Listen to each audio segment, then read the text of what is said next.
Today we're joined by Booktopia's founder, Tony Nash. It took Tony 3 days to sell his first book online. Now he sells one every 8 seconds. His secret?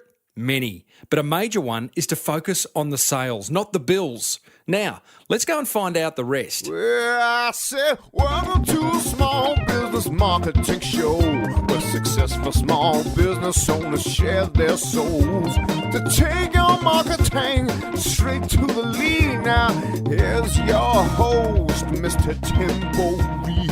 And welcome back, listeners, to another episode of Australia's #1 marketing show. I am your host, Timbo Reid. However, so much more importantly, you're a motivated business owner and you are ready to crank out some great marketing to build that business of yours into the empire it deserves to be. That's what we do around here.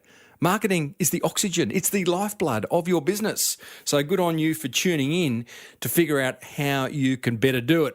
Hey, big show today. As I said, Tony Nash, founder of Booktopia. It's Australia's largest online book retailer with revenues of $87 million, 125 employees, and a Telstra Business Award winner. Hey? Gotta love that. Got a motivational quote that will have you reviewing your products and services like you've never reviewed them before. That's it, because I just want to get stuck into some marketing gold, which is brought to you by Net Registry, who care about one thing, by the way, getting your online marketing sorted. They can sort you out with domain names, hosting, web design, whatever it is. netregistry.com.au/Timbo is where you should go and check them out. We're also made possible by the Key Person of Influence program, which, whilst being a wacky name, can have you becoming more visible. We'll say that again, hey? We won't edit that out. We'll just go with it. But they'll make you more visible, more valued and connected in your industry. And you can check them out over at keypersonofinfluence.com/Timbo because they've got some wonderful events coming up, which I understand Brisbane is sold out. How nuts is that? As per usual, marketing GOLD dripping from the ceiling over here at Small Business Big Marketing's HQ. So let's get stuck right in. Do you need a speaker for your next conference? Recommend Timbo to your event organiser. Or better still, book him. Tim Reid, that's reid.com.au. Hey, first of all, thank you to everyone who supported Daniel Flynn's Thank You campaign and continues to support it. If you haven't bought his book, if you don't know what I'm talking about, have a listen to the last episode where I interview him about his new campaign. Inspirational guy, great book. Head over to thankyou.co. You'll find out more. Last episode was also episode 300. And I had a few peeps sort of say, hey, Timbo, why didn't you celebrate? Well, I'll tell you why. And I think there's a marketing learning here. I celebrated not by going, hey, episode 300, streamers, balloons, firecrackers, all that type of stuff. I celebrated by bringing you another great episode to help grow your business. Hey, to me, that is celebration. No fanfare, no hoo-ha. I just wanted to continue to maintain a level of quality, and for me, that's celebration. Do you care that it was episode 300? I don't think so. You care about growing your business. And if you don't care that it was episode 300, then I don't think I should. So here's the little learning. When creating helpful marketing, which is what my book talks about, the boomerang effect, don't look at the scoreboard. Don't look at number of episodes or downloads or views or comments or shares. Ignore it all, right? If you're going to look at it, don't attach yourself to it. Don't let the scoreboard define you. If I let episode 300, hey, I've done 300 episodes, how good am I, define me, I mean, that's just fraught with danger. So don't attach yourself to it. Instead, rely on creating unbelievably helpful marketing. Marketing that will make your customers more informed so that they can make a more informed purchase decision, more likely than not in your favour. The rewards that will come are amazing in ways that you never imagined. More sales, more customers, yes, but other things as well. You just don't know what they're going to be. That's what I call the boomerang effect, and that's me practicing it. So no 300 episode hoo-ha, just continue to create great content. You with me? After all, 300 is just a number, yeah? So you want to learn more about that? go and buy my book, The Boomerang Effect. Head over to smallbusinessbigmarketing.com, click on the beautiful yellow cover, and I'll send it to you. Righto, let's get stuck into today's guest. Now, listener Tim Nutman, Nut as he calls himself, emailed me with the idea of interviewing this fellow. Tim writes, the reason for the email is to suggest you interview Tony Nash of Booktopia. They have just turned 12 years old. This week I received an email from them that shared the story of their humble beginnings. Part of that email said, and it's just interesting stuff, he says, 12 years ago I launched Booktopia. This is from Tony Nash in his email to his crowd, his tribe. 12 years ago I launched Booktopia one evening on a budget of $10 per day. It took 3 days to sell the first book. We now have 125 employees, have 750,000 items in stock, sell one item every 8 seconds, and are considered one of Australia's leading online retailers. Pretty impressive stats there. So I rang our resident online business expert, Paul Greenberg from the National Online Retailers Association, to see if Tony would live up to all the hype, because I have heard very good things about Tony Nash prior to getting this email from the listener. And here's a bit of what Paul had to say. I like Tony. He's different. He's certainly a bit esoteric. But, there's a strong sense out there in retail land that, A, differentiation is important. B, authentic connections with your customers and your team are the new El Dorado. You can't fake it anymore. You've got to be the real deal. And, of course, the old mantra, if you can't sell it on the inside, you can't sell it on the outside.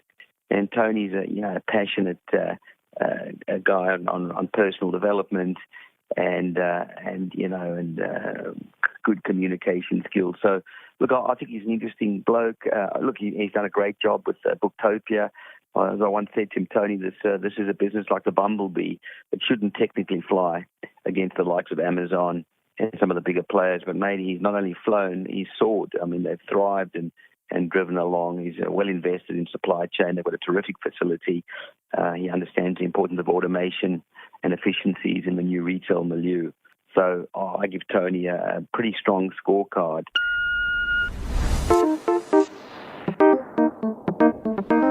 So there you go. As you can hear, thank you, Paul, by the way, Tony sounds like a very interesting fellow. And I can promise you, in this fireside chat you're about to hear with Tony, he does not let us down.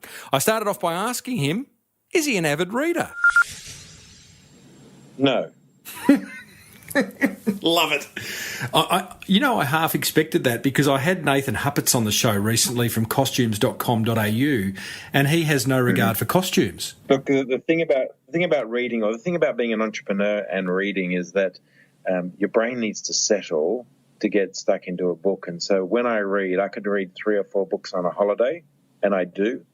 But during the working week, my mind is too focused, and when I'm not spending time with my wife and kids, then I work late at night, and it's just impossible. I'll put the TV on and just watch a movie, something just to settle myself, rather than sit down with a book. Are you a workaholic? No, I'm just very passionate about working. I'm passionate about many things. So what I do well, and I do it hard, and I enjoy it. And so I think some people might refer to me as a workaholic, but quite frankly, as the business has grown, I've been able to work less and less in the business, and therefore others have picked up where I've left it, and they've run with the business. So I'm working less hours these days than I did in the beginning, that's for sure. How many hours a week would you work? I think now probably 50. 50, okay. And you said you work less and less in the business, which I guess means you work more and more on the business. We hear that a lot. Like it's a phrase that, often you hear from stage. You got to work more on your business than in it. What does that mean for you?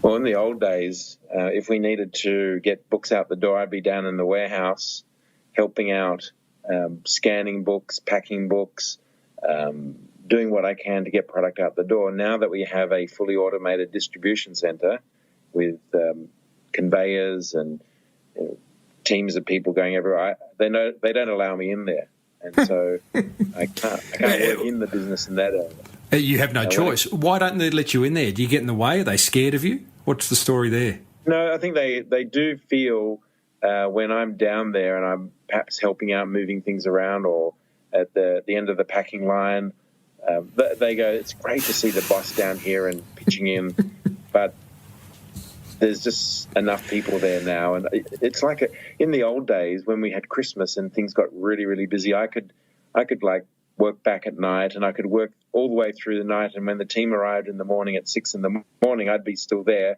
helping out. And I made a difference. Now there is literally 20,000 books leaving our distribution center in a day. Wow. And I can't, it's a drop in the ocean, and I could simply work through the night, and they wouldn't even know the difference, because then a team of 60 people come in and they just get stuff done so much faster. So I just simply cannot do anything there these days to make that impact anymore. Do you look back in those old days, Tony, with a level of joy, or do you think, oh my God, I'm so glad we're through that? I don't think of it in terms of joy. I'm so glad we're through that. I think you honor it and you say, that was our baptism of fire. That was what we had to get through to get to here. We could not be where we are today had we not done that. So there's a lot of I guess, regard and honouring that part of the process. Does that mean farewelling what was a whole lot of pain and just plain hard work? Do you mean, do we all have to go through that to get to a level of success? So it was for us. I mean, the thing about books is it's a very, very complex and hard business. There's 14 million active SKUs, active individual products, of which we keep 4 million on our website. There's 14 million and one starting next week, because my book comes out, just so you know that. There you go. Although one was put out of print in the meantime, so therefore you've taken another spot in the database somewhere. Yeah, right. So there's 14 million active. We keep 4 million on our site, of which about 100 at the moment in as we speak now, which is 115,000 in stock SKUs. In stock, yeah. And we got 10,000 square meters here, and for those that are in America listening to this, that's 100,000 square feet. What's that the size of? Can you just paint that picture for us, please? 2 football fields. So that's 2 rugby, 2 NFL, 2 soccer fields. Unreal. I want to get stuck into understanding the Booktopia business, but I do want to understand why. Why did you start it back in 2004? What was the book-selling landscape like then, and what made you leave a human resources career to start Booktopia? Okay, so we just better paint the picture there, because I started in IT as a programmer. As a geek? In the 80s. And then I got into selling computers because I wasn't a very good programmer and I was more of a salesman. And then when I traveled around the world and ended up in London, I got into recruitment and a recruitment agency, and I was in recruitment for 14 years. And it was in the mid-90s when I set up my first company, which was a recruitment agency in the front room of my house on the internet. Oh. And in those days, when I would tell people I'm an internet recruitment agency, the first question I got asked was, what's the internet? What's that? So I had to explain the internet. And then that business grew, and I convinced my brother and my sister and my brother-in-law to join me, and together we built that company up to about 35 people, and we sold that in 2001 because we had built some chat software for our recruitment company, so we could chat to people while they're at their desks and they didn't have to run out on their mobile phone, and we could have a secure and encrypted session about a job. Mm-hmm. And that then led us to people wanting us to put that software on their websites. Could have been a shop, could have been a government department. And so we ended up with a software company, and we left recruitment in 2001. And pretty much the month after we did that, there was a huge dot-com crash that we got caught up in, and our business was going to go under. Ouch. And in desperation to survive, I said to a web designer, Google's been going for a few years now. How do you get to the top of Google? Because if we were at the top of Google when someone did a search for, say, chat software or live help, maybe we'd make a few more sales. And the guy told me what to do. And, of course, it was in the early days. It was a lot easier than it is now. We got to the top of Google, and didn't take long for me to have a conversation with somebody about getting chat software on their website, and they said, look, I'd love to chat to people. I just need more people coming to our site. And so I did a project for them for $500. They were very happy. Not long after, I had another similar conversation with a much bigger company. So instead of putting a proposal in for $500, because we were such in dire straits because of the dot-com crash, we were talking about going back and getting permanent jobs, I put a proposal in for $18,000. I spoke to the guy for an hour on the phone about all the things we were going to do for his website and driving traffic and how it was going to transform his business. And at the end of the hour, he said, all right, let's do it. And I put down the phone and I turned to my family. I said, man, we're in big trouble now. We have no idea what we're doing. We've got to deliver. Yeah. So from daybreak to midnight, we just learned the art of driving traffic into websites. And very, very quickly, we became one of Australia's leading online marketing consultancies. And we didn't go for the big end of town like the banks and the insurance companies, because back in 2002, 2003, there were already actually companies out there doing SEO and internet marketing. And so we just stuck to small to medium-sized enterprises. Just remind me, Tony, back then, what was the secret sauce? So was that backlinking, or what were you don't need to go into detail, but what were you doing? To me, there's four fundamental things that have not changed over all those years. There's complexities, but one is you've got to have the words on the page. So if you're an electrician and you want to be found for, let's just say, I don't know, the eastern suburbs of Sydney, if you don't have those words on your website, you won't come up in Google. So you've got to have the words on the page. That's number one. Two, size does matter on the internet. So if you're a website and you're an electrician and you've got a website that's, say, 4 pages, and then there's another guy in the eastern suburbs of Sydney is an electrician and he's got a website that's 400 pages because he's got all these how-to, and if this happens and that happens, and maybe there's, I don't know, areas that he operates in or customers that and he's built this website up, Google's going to go, that guy on that subject matter is more of an expert. He's more helpful. Right. So size, so words on the page, size of your site.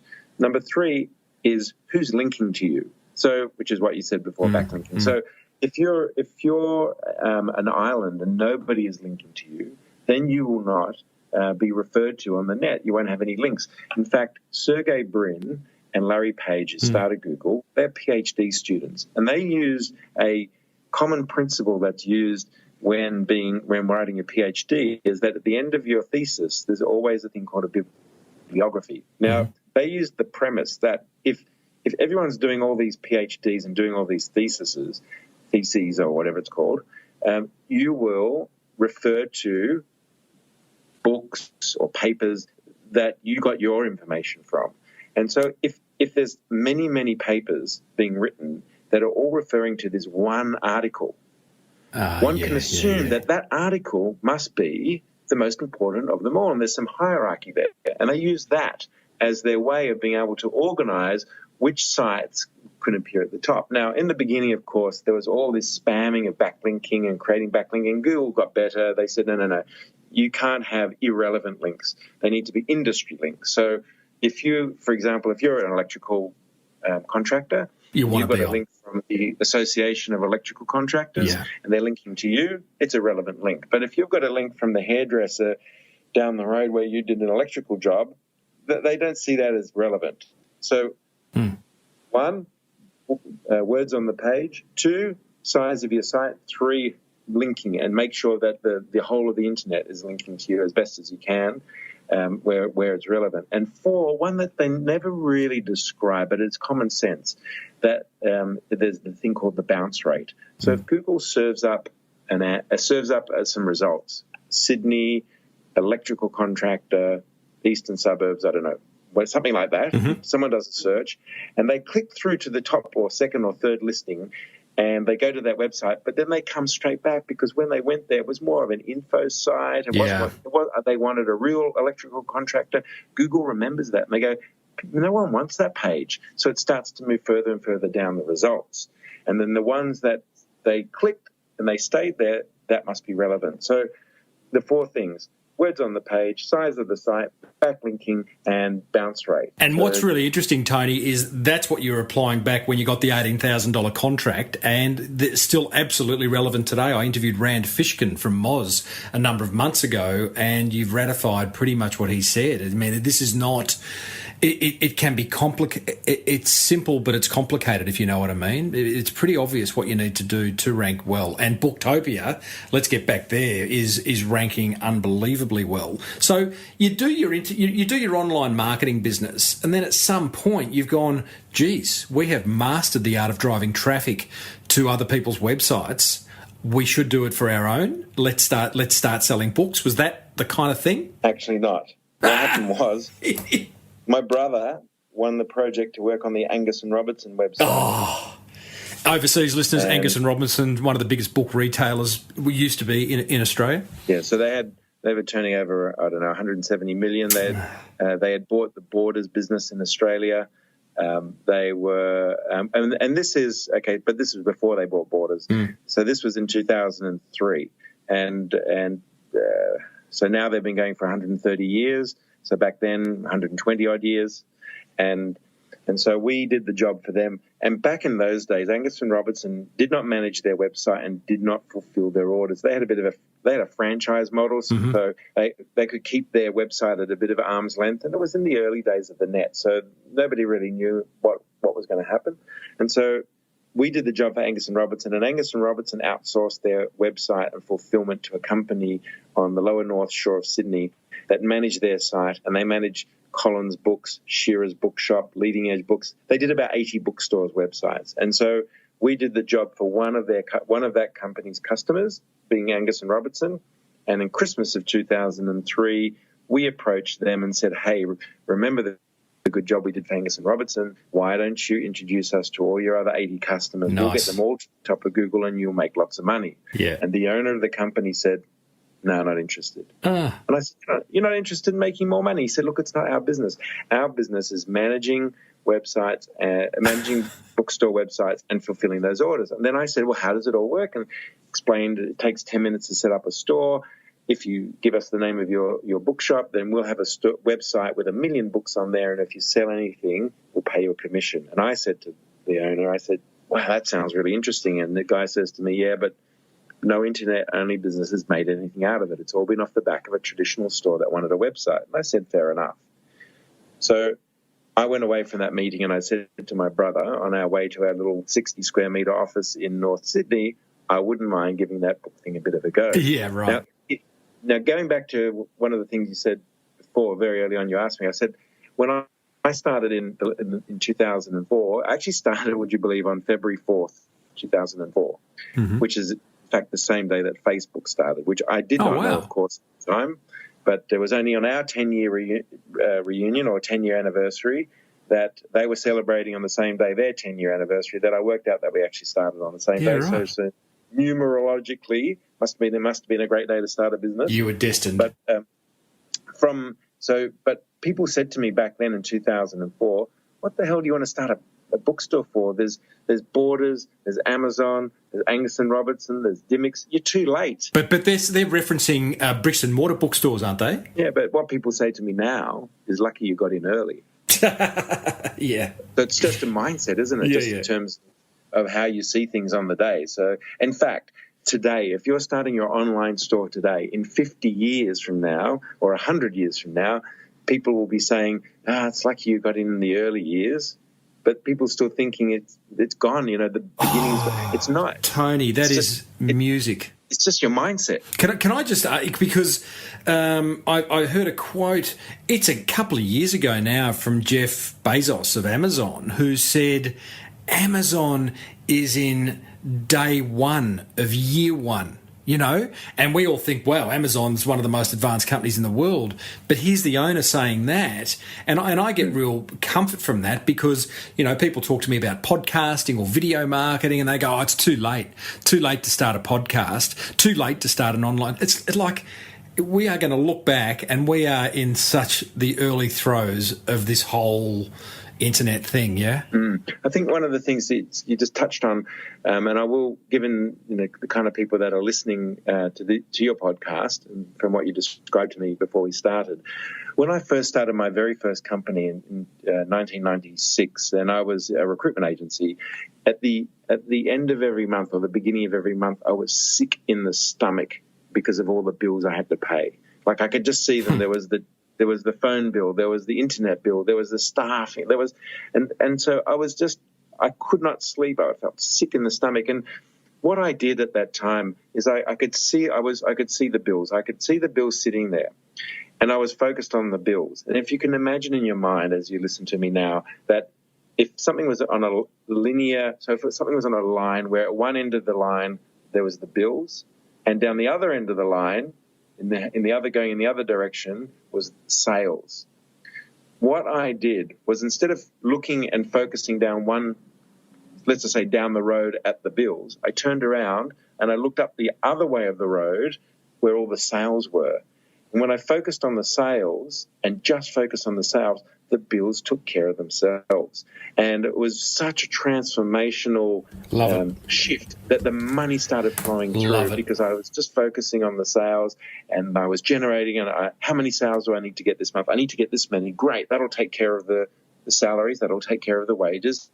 And so I never had to worry. And then, of course, I did one thing even better, is I hired my brother, who was financial, and he had to worry about the bills, and I never had to worry about them ever again.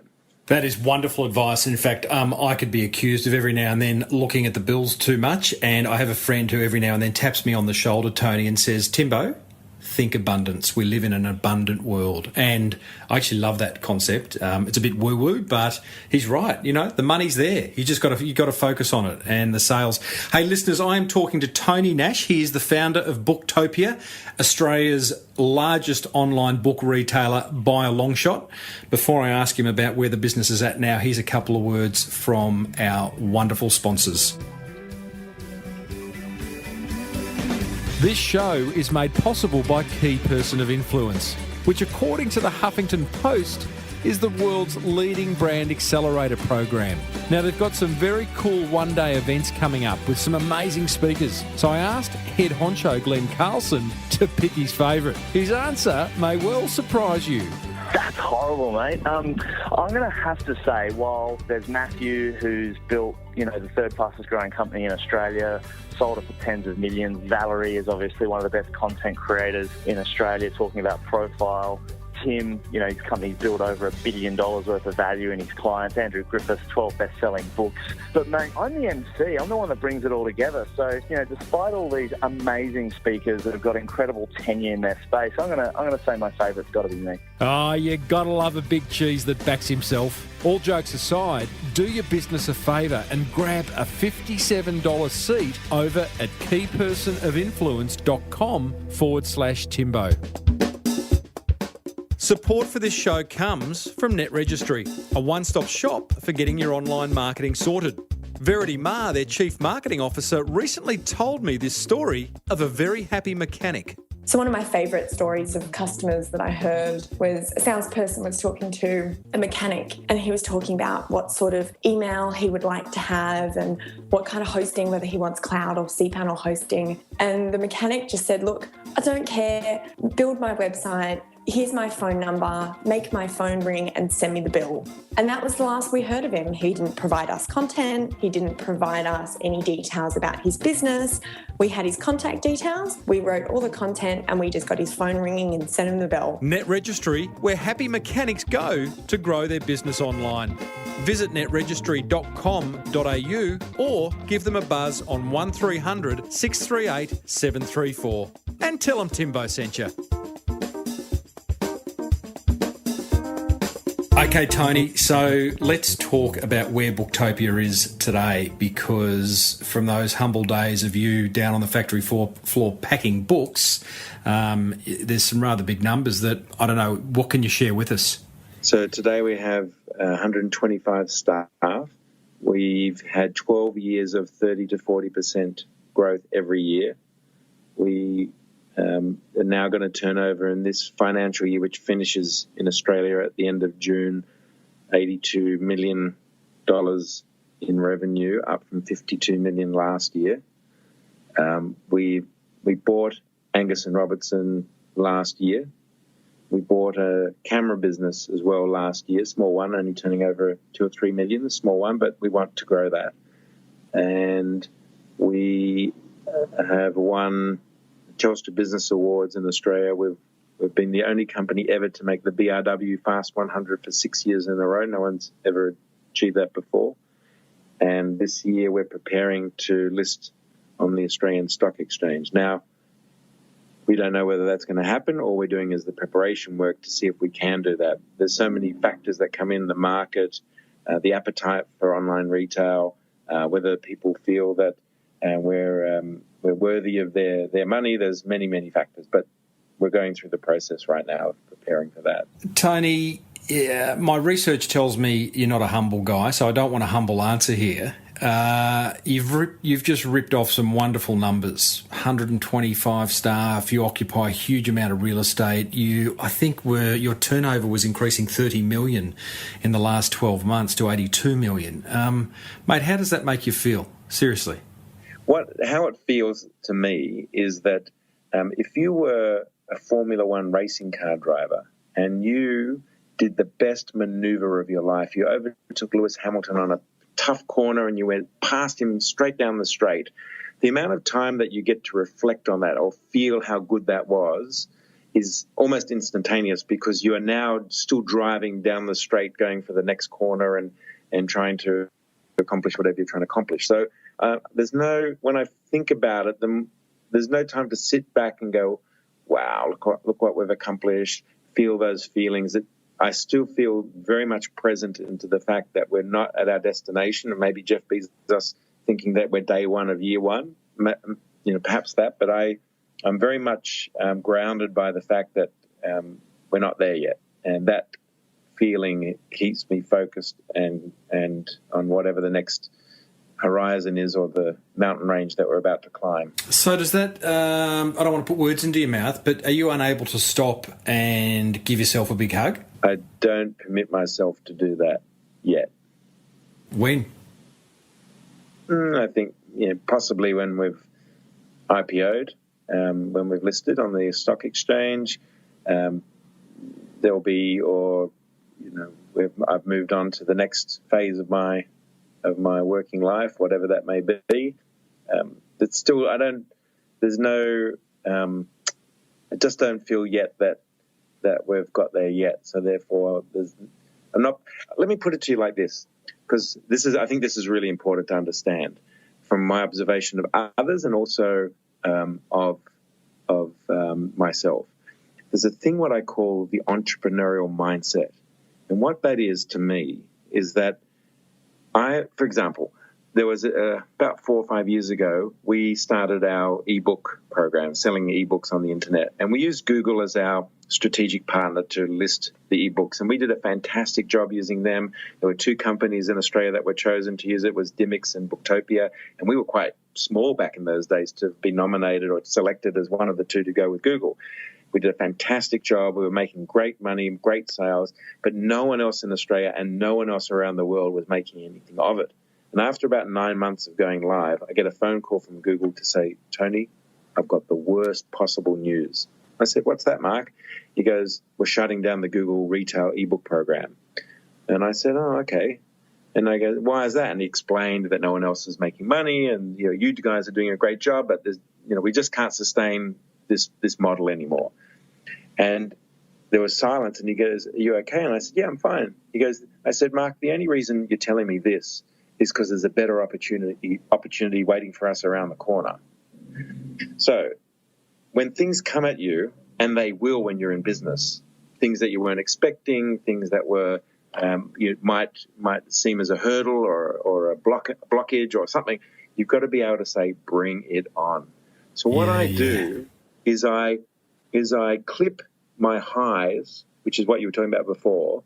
I don't get as excited, or when we won the Telstra Business Awards, we celebrate a little, but I didn't. The next day I was back to business. So you soften your highs and you soften your lows. So you don't ride this huge, like a roller coaster. You imagine going high up and feeling the high, then something happens, I'm down on the bottom, and I'm at, and what happens, what I've noticed in the past before I had this kind of mindset was that I didn't want to feel feelings of being at the bottom. And so I would be putting a handbrake on to keep myself away out of being at the bottom. And what would happen is I would lose my momentum. So you get more of a, you get momentum. You go, okay, I'm going to feel this now. I feel the negativity. I feel the grief. I feel the loss of whatever happened. And then you go up the other side. If you can imagine that line, that curved line of the roller coaster, now not being so high and so low, and you're just kind of traveling through time, going a little high, a little lows. It's probably like being in Holland versus being in the Himalayas. Yeah, right. Is that the distance traveled is much shorter. So if you want to sustain yourself in business, if you want to be able to get up and keep going every day, you soften your highs and you soften the lows. And so you don't have to, and that's the entrepreneurial mindset for me. You're able to be robust, you're able to be mentally available, make good decisions, think positively, thinking that when something happens to you unexpectedly, it goes, oh, right, you're seeing whether I'm got the balls or the guts to take this on, bring it on.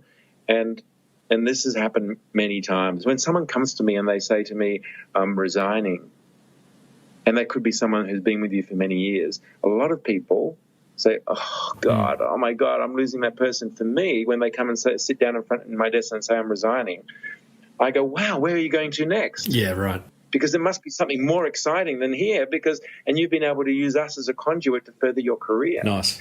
And then someone else incredible is going to come into the role because we've got a great company that people want to join, and you can move it. And so Nice. It's another example of being able to be able to ride the, roll with the punch it.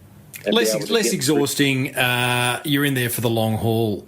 Can we talk, Tony? Let's drill down into marketing, because I buy a lot of books online. I love, and thank you for continuing to sell real books, because as much as I live in a virtual world, I've been a podcaster for 7 years. The idea of reading a book on a Kindle does my head in, so I do love to hold the book. So when I go to buy a book, and I did this last week, a friend of mine said, you got to get this book. So I go to Google, I key in, buy the name of the book, and up comes the various options on page one. I'm not loyal to...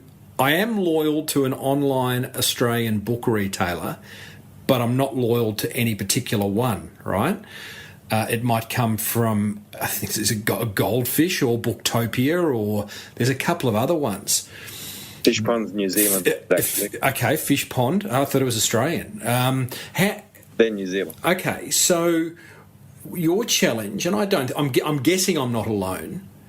How do you build loyalty? I say there's two parts there. One is, of course, being at the top of Google and getting the traffic. Yep. And then the next is when they come to your site and converting them into a customer. And then the next part is, of course, to deliver the product as promised or as desired. So there's quite a few components. Can I add, one thing that annoys me is that I find, like, if I'm buying 2 or 3 books, and again, I can't remember which site it is, but one will say, oh, that one's coming from England, and that one's coming from New Zealand, and this one's coming from Melbourne. They all arrive in different parcels at different times. That does annoy me, I must say. I'm guessing, given you hold so many SKUs, that would happen less with Booktopia. Yeah, 90%. So we have 4 million products on our site, of which, as I said, at the moment, it's about 120,000 are in stock.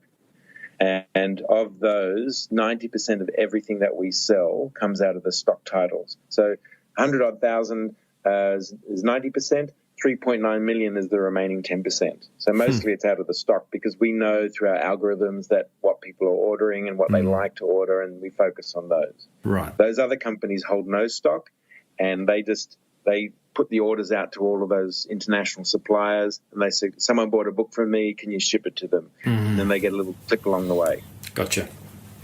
So back to my question, how do you hold that loyalty? How do you build that loyalty? So there's a few things. One, of course, is when you have it in stock and you deliver it very, very quickly, people notice that and they tell their friends. So and I noticed this about 4 or 5 years ago when I go to America to do my trips to learn as much as I can learn. In the world of online book retailing, probably in others as well, but in books, especially when you can order an ebook within seconds, if you don't have that product with that customer within a day or two, it's game over. Yeah. So I realized when I came back from that trip, and I think we had probably around 10, 15,000 stock titles, I came back and I said, guys, we have to hold more stock. And before we moved to this big facility, when we were in another suburb, we were much smaller. We had 58,000 titles squished into that 2,000, 4,000 square meters that we had. We've now doubled that in the last 18 months. And so holding the stock is really, really important. And that then gives people the confidence, hey, I can order from an Australian company. They can get it to me extremely quickly. And that's very, very important. So prices also comes into play. We've never wanted to be the cheapest, because in business, if you always say you're going to be the cheapest, it's just a spiral down to by 1 cent pieces all the way down to the bottom. And so you've got to be able to do other things. So for us, by adding where we add our value is we put our phone number on our website. We've got about, I think it's around 20 people now in our call center here in Sydney who can take calls, talk about an order, talk about a book, work with the ebook download. You can't do that with Amazon. You just can't look at their website and go, okay, now where's your number? I'm just going to call somebody and in my country and deal with it. So we knew that where we add value was in the phone calls and having the number on our site. And we've done that from day one when we first, even when we were doing internet marketing and we used the other company, we still had our number, not their number, which they did have a number that people could ring. It was our number because it was our customer. And so having the phone number, having the stock, having a great website, of course, and to be able to find what you're looking for, and having great browse and discoverability, discovering books that you never thought of before is very important. For us also, our social, so a lot of Twitter, blogging. We've got journalists that work for us who are writing content, specific content for the book industry, who are book people, who are passionate about books. We've been doing that for many, many years, because that's otherwise you're almost just like an online catalog. It's almost like an online mail order service. So if you don't come across that, you know which books to be at the top. For example, if you're going to build a business based on your sales, these are the most popular products that we sell. When a new book comes out, your book, for example, Tim, and had no success, no sales history, but our guys in merchandising go, hold on a second, that's a terrific business book. That should be right on the front page. And without any sales history, a book expert, someone who's passionate about books, knows how to organize their bookstore, which we have people who are doing that. So we do have algorithms working in the background, but they are there when our guys can't get to all of the categories because there's over 4,000. How do I do that? This is a specific question, and right now it's all about me, Tony. I've self-published my book. How do I go and get it onto a site like Booktopia? You need to find it. With us and the big guys, you'll need to get someone who's going to distribute it for you. So, yeah, right. Because our computers need to talk to their computers to say that we ordered it.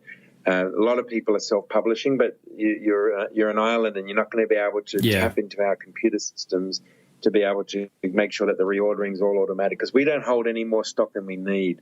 We've got over $4 million worth of stock, and we were able to do that by running algorithms that say we can get this product from our supplier by this amount of time, so don't hold any more than we need.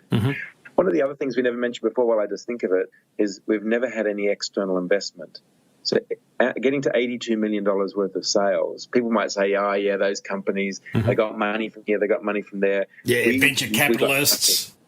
Look, and they serve their purpose, but you're always selling down your equity. If you bring those people on, you're going to give away part of the farm to somebody else to get where you want to get to. We didn't. We just sold more books so we could hire more people, write more software, hold more stock, and build the business. It's all been built off generating more sales. So what's the appeal of going public?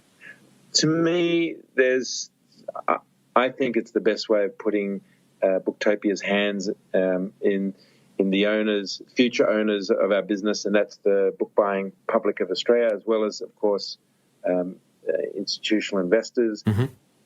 I think that we've got still a long way to go, as Amazon has, and that our our goal to get to 250 million turnover, $500 million turnover, et cetera, is there for the taking. And I think by going to that, we can still do it on our own, but I think it's time now to allow others to participate in our growth as well. And I think we're at that point because we've built it up enough that we can take a little money off the table and still be very much still in the game ourselves. We haven't sold down along the way, so there's enough for us to be able to sell and still not feel like we've got nothing left of the company. Tony, how far into the future have you looked for a business like Booktopia? I mean, what does an online bookstore look like in, I don't know, you tell me, 10 years, 20 years? Think about online book selling. First of all, you have to answer the fundamental question, which is, will physical books still be around?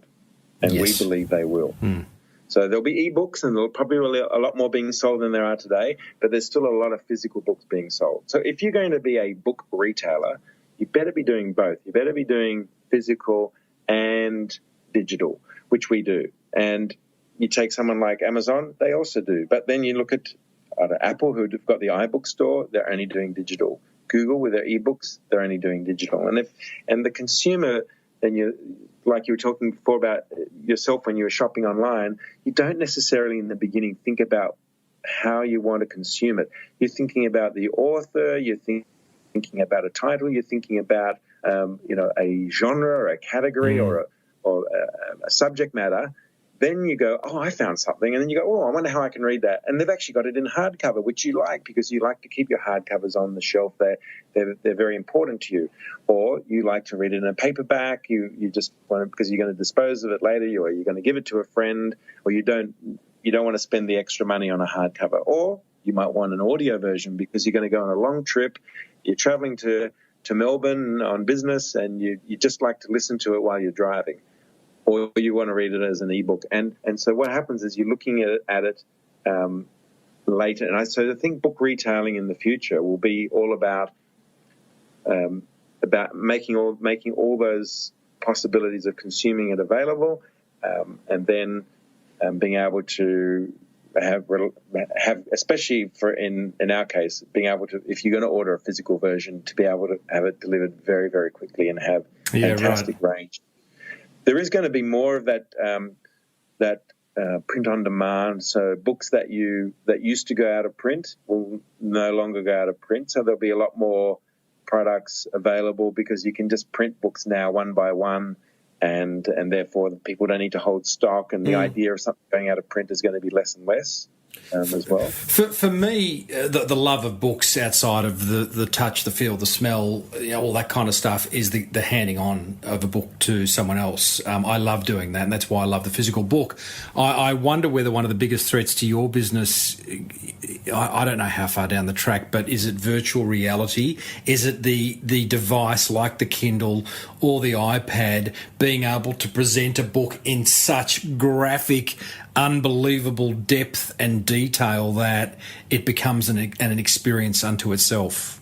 Well, that's why we sell ebooks ourselves. So our ebook platform, which we built for ourselves, can deliver that kind of content. Because what happens is the publishers who are creating that unique IP for themselves deliver it in a specific file format that anyone who sells ebooks can then resell it onto the customer. Yeah, right.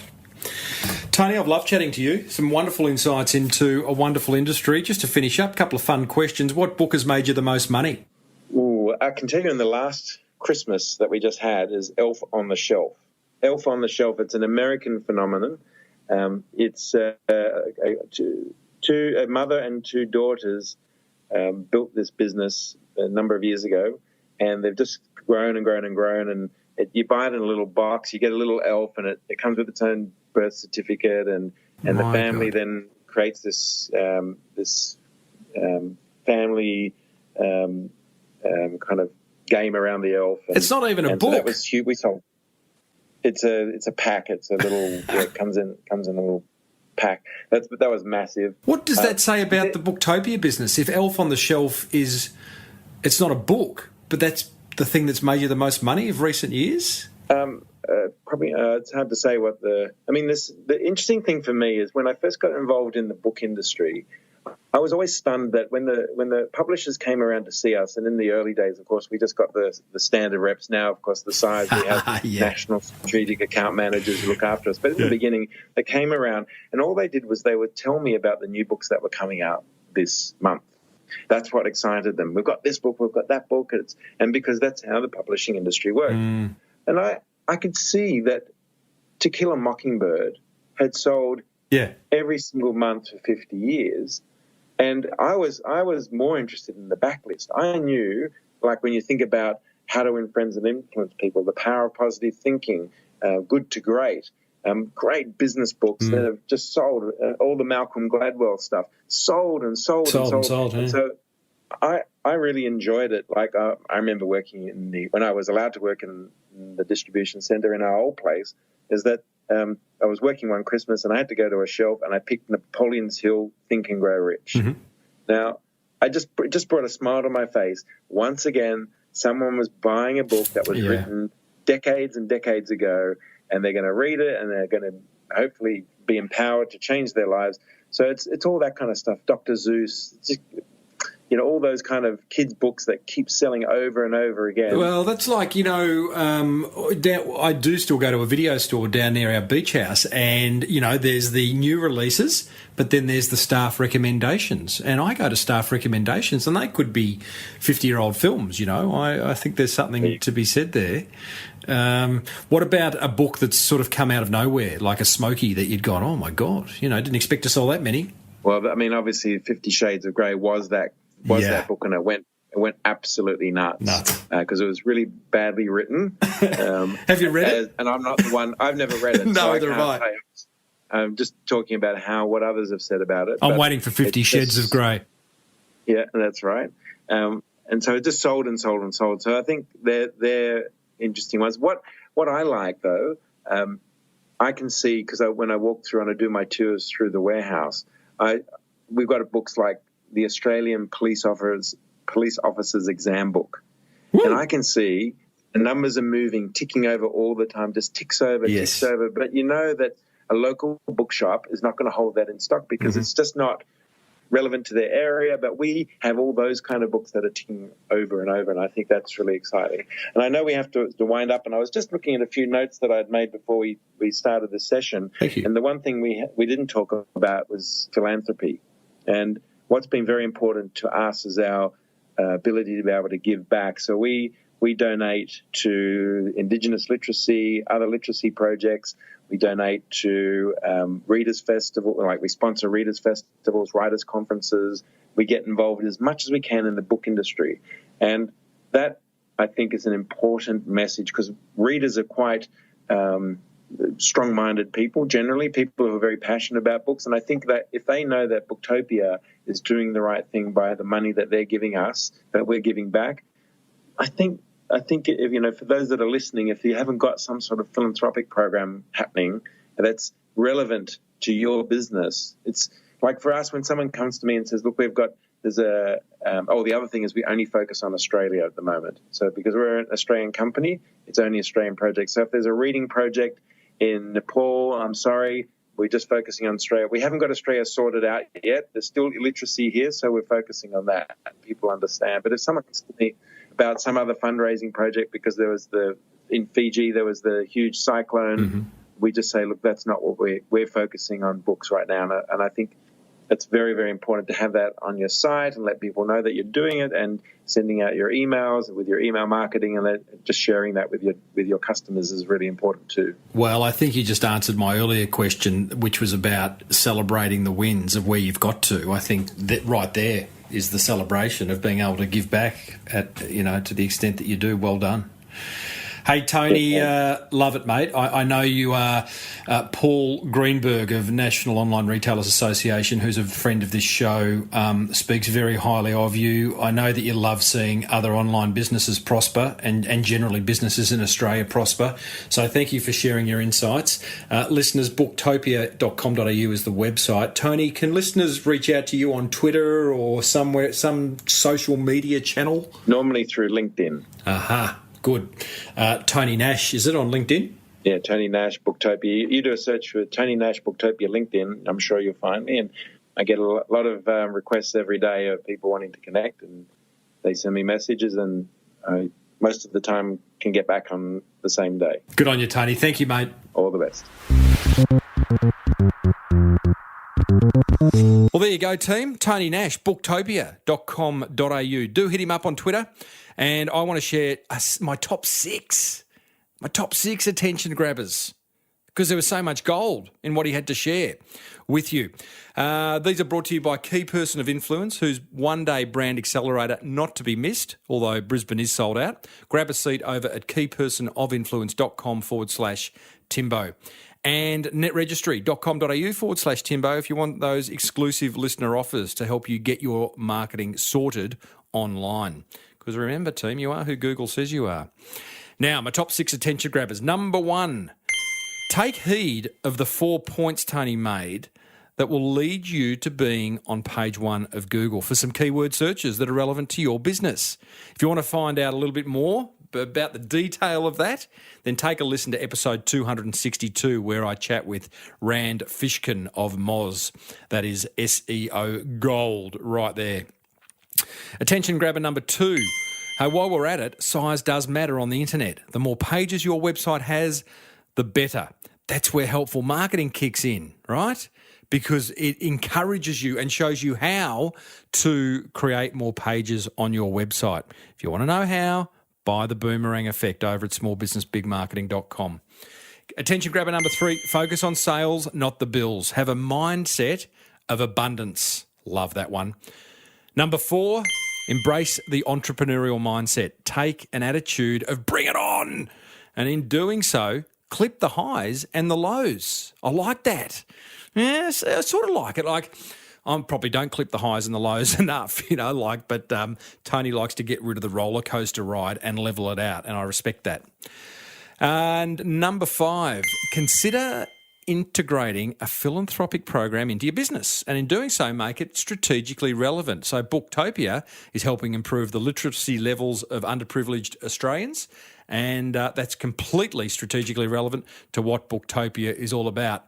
I said I had top six. I've only got a top five. I'll add a sixth. Read more. Now, your biggest takeaway, I would love to know what it is. Head over to smallbusinessbigmarketing.com /301 and leave a comment in the show notes.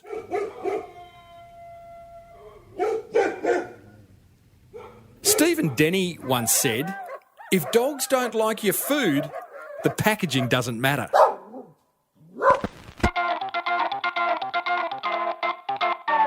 I love that quote. Love dogs.